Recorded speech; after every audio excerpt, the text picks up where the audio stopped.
Well, good evening, everyone. Welcome to Stinchfield. Tonight on the program, President Trump's battle to ensure the integrity of the election goes into high gear, and he has the support of Senate Majority Leader Mitch McConnell, who now insists he is firmly behind the president's calls for recounts and suits in a few key states. Senator Lindsey Graham is also backing the president's challenges as well. He says if the president does not see this through, Republican presidents will never be elected again. Sebastian Gorka joins us in just a few minutes with a look at Trump's path to victory, and there is one. Meantime, all eyes are on the software companies that counted the ballots in states all over the country. Their proprietary codes are not transparent, to say the least, and they are not glitch-free either. That's dangerous, and it's being investigated. Congressman Jody Hice from Georgia joins us to talk about that. And just as President Trump promised a vaccine before the year end, well, big drug maker Pfizer announces its vaccine is ready to go and remarkably effective. Why didn't Pfizer let voters know this before today? Their delay, if intentional, could amount to election meddling. So Pfizer needs to answer some questions tonight. How long did it know its new Chinese virus vaccine is 90% effective, as they say? Everyone will admit, if this news came out last Monday and not today, President Trump would not find himself in the precarious position he is in. In fact, he would have most certainly soared to victory, even in spite of the widespread election fraud that I am still confident will be rooted out. But why should anyone be surprised by all of this and the curious timing of Pfizer's announcement? This is playing out just as we predicted here on Stinchfield. With the election behind us, the media is now declaring the Chinese virus will soon be wiped out with this vaccine. Lives will be saved along with the global economy. Even the Biden campaign threw out all social distancing rules for their sham of a victory speech this weekend. People ditched their cars, some ditched their masks as well. We're sending Donald Trump back to Florida. We don't want him in New York anymore.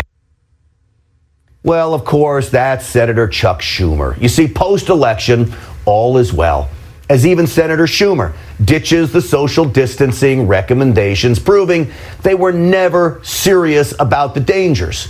But here's the reality.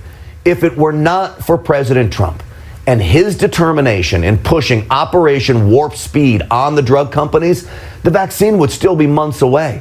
Pfizer owed it to the president to announce this terrific news before the election. He deserved that at the least. Instead, they apparently sat on the news.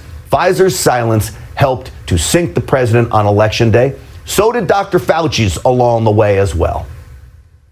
We would be giving vaccine to people very likely before the end of this year. That is good news. Yeah, good news, right? He says. How much did Fauci know before all this as well? So the Democrats celebrate Joe Biden and his current position. But beyond that, there isn't much for them to cheer about.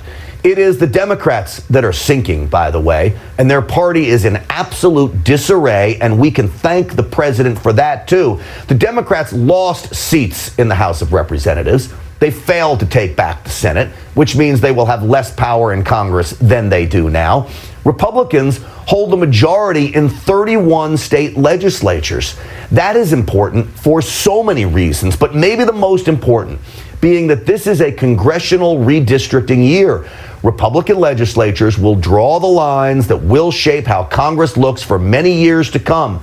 They'll draw those lines all in our favor. These devastating blows for the Democrats have started a civil war inside their own party as they pretend to celebrate the election of Joe Biden.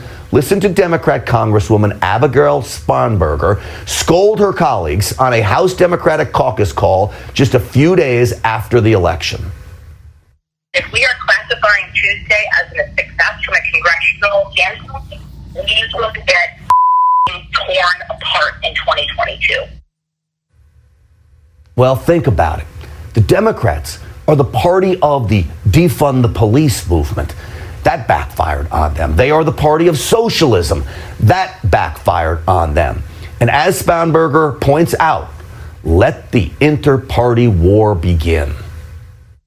We need to not ever use the word socialist or socialism ever again. people think it doesn't matter. It does matter. And we lost good members because of that. Pointing fingers and telling each other what to do, it deepens the division in the party, and it's irresponsible. It's irresponsible to pour gasoline on these already very delicate tensions in the party. All right, we could sit back and watch them go at each other. We need to use these deep divisions against them. A divided foe is far easier to conquer. The Democrats are most certainly divided and are in disarray. We must give President Trump credit for that. He exposed the Democrats for what they are. He exposed the media as the liars and the shills that they are. And the president has taught Republicans how to finally fight. He may not have won yet, but he has given us many victories with, I promise you, more to come, which is why you cannot count him out yet. The legal battles will play a role. They are important. So could possible recounts in states like Wisconsin and Pennsylvania and possibly Georgia. But make no mistake, the media does not decide who the president-elect is. The people do. And we must be sure legitimate voters have spoken. Not dead voters, not manufactured voters, but legitimate and lawful voters. So what does the president's path to keep the White House look like? Here to discuss this is the former White House advisor for the Trump administration and host of America First on Salem Radio, our friend Sebastian Gorka. Dr. G, welcome back to the program. Great to be back, Grant. Thanks for having me. So, Dr. G, Real Clear Politics just pulled back Pennsylvania. They said, hey, we're not going to call it. We take it back. This is huge for the president. Just moments before you went live, Real Clear Politics took Pennsylvania from the Biden column and switched it to the president's. This is huge. And let me be very clear. When Biden went out on a stage today and stood in front of a blue background that had the words Office of the President-elect, he lied to every single American. I've been on a presidential transition team. I've served in the White House. There's no such thing in the U.S. Constitution as an office of the president-elect. And by the way, you don't have a president-elect until the Electoral College decides, and that's in December. The whole thing is a fraud, Grant. All right, and so we can't be surprised that they're lying about this now. And the bottom line is none of these elections have been certified. In some states, the votes haven't even been counted. So, Dr. G, what is, as you see it, the president's path to victory here? What needs to fall into place to make this happen? So let's be clear. It's an uphill battle because judges, whether they're federal judges at the local, state level, or whether they're the Supreme Court, are incredibly reluctant to reverse a decision in an election or to nullify an election. And because we don't have the paper trail for when the illegal ballots that were opened without poll observers there were mixed into the other ballots, it's going to be very hard to separate them. So here's the challenge. I had Rudy Giuliani on the show today. I had Andy McCarthy. We have to go full bore on every challenge where a dead person voted, where a 14-year-old voted, the minimum 9,000 who voted in Nevada who weren't residents of Nevada. Every single one of those challenges have to be made. But there's a much more important part of this. It's communicating it, and it's the political victory. I get DMs, I get texts every day saying, what can I do, Dr. G? Stop asking and get out there. If there was ever a time to put that red MAGA hat on, to get your stars and stripes and to protest, it is now. I don't care if you don't live in Philly. I don't care if you're not in North Carolina.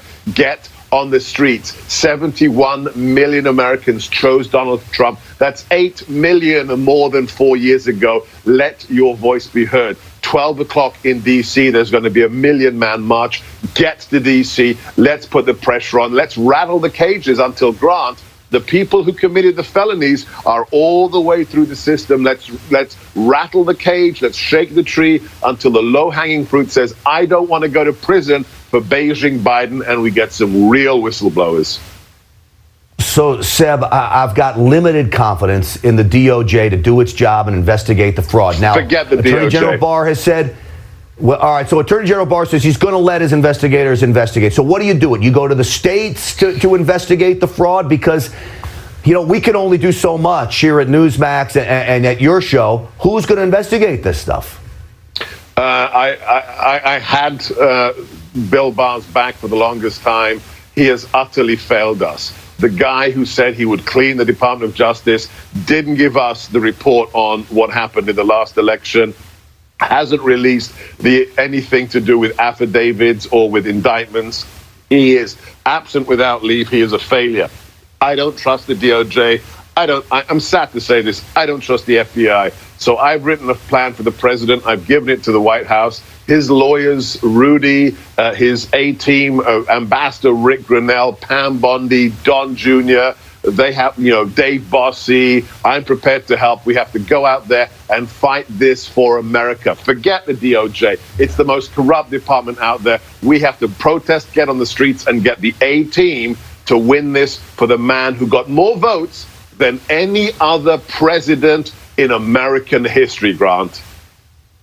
Yeah, it is an amazing feat what he pulled off here. And, I spelled out all the other victories that nobody's talking about, but there were a lot here. Now we just have to get the president victory.